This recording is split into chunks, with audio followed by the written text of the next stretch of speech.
What is going on, guys? My name's Steven.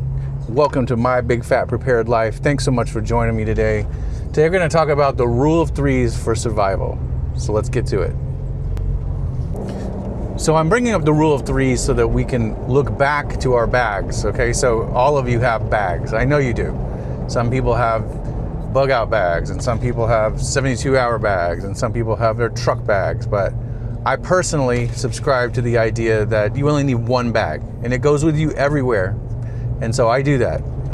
Part of my bag will hold my laptop for work, and that's basically all I need. So my bag is with me at all times. But when you start thinking about what's in your bag, compare them to the rule of threes and make sure that you're addressing each one of those needs. So we'll go ahead and get into the rule of threes and what I keep in my bag to address each of those rules.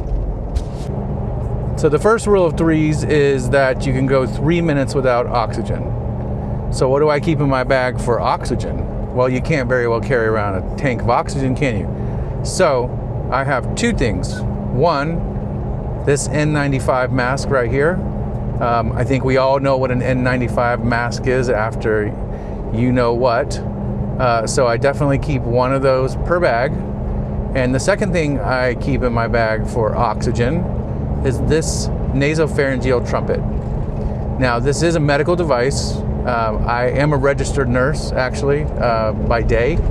And so I am skilled and can put the nasopharyngeal airway inside of a patient's nostril.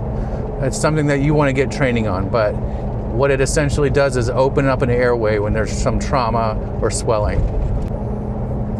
So for the third rule, which is you can go 3 days without water, I keep 3 different items.